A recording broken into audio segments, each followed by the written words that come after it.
آج مرخہ 10 مئی 2021 میں شوقین خان TCPS ڈوبہ ظلماور کلاس 5ویں اردو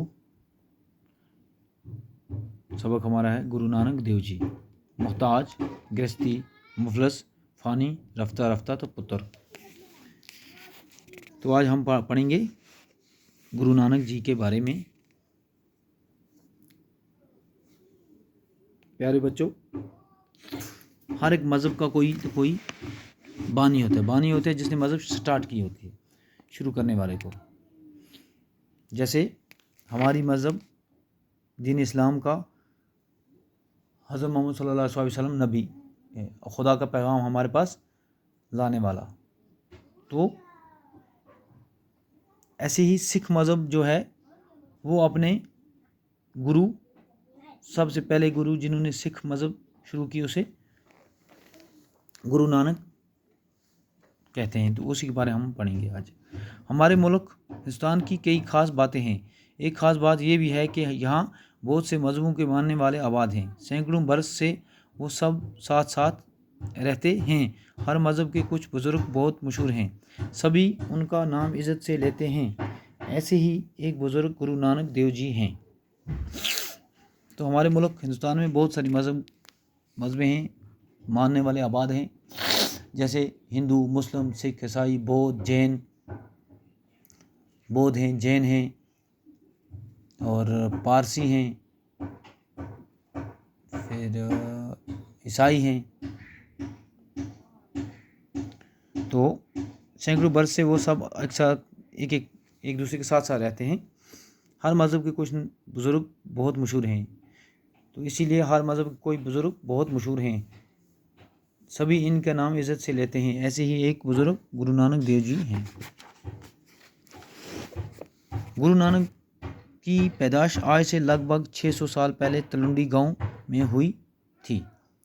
آج کل اس گاؤں کو ننکانہ صاحب کہتے ہیں۔ یہ گاؤں اب پاکستان میں ہے اور لاہور سے 15 کلومیٹر کی دوری پر جنوب میں واقع ہے۔ اب یہ گاؤں کہاں ہے؟ اب یہ گاؤں پاکستان میں ہے، لاہور میں۔ گرو نانک جی کے والد کا نام کالو چند تھا اور وہ سرکار میں گاؤں کا حساب کتاب لکھنے پر ملازم تھے۔ گرو نانک کی بڑی بہن کی پیدائش اپنے نانا کے گھر میں ہوئی تھی، اس لیے انہیں نانکی یعنی نانا کی کہتے تھے۔ بڑی بہن کے نام پر ان کو بھی نانک یعنی نانا کا کہنے لگے اور آئندہ وہ اسی نام سے پہچاننے لگے۔ تو اس کی بڑی بہن جو نانا کے گھر میں پیدا ہوئی تھی تو اس کو نانکی کہتے تھے، نانکی۔ تو ایسے ہی اسی کی وجہ سے اس کا نام بھی، گرو نانک کا نام بھی نانک پڑا اور آئندہ لوگ بھی اسی نام سے اس کو جاننے لگے۔ کالو چند کو یہ دیکھ کر رنج ہوتا تھا اور غصہ بھی آتا تھا کہ گرو نانک کی طبیعت دنیا کے کاموں میں نہیں لگتی، مگر کیا کرتا۔ گرو نانک کی بہن کپور تھلہ کے علاقے سلطان پور میں بیائی گئی تھی اور اس کا شوہر علاقے کے حاکم کی سرکار میں ملازم تھا۔ یہ سوچ کر شاید نوکری میں گرو نانک جی لگے۔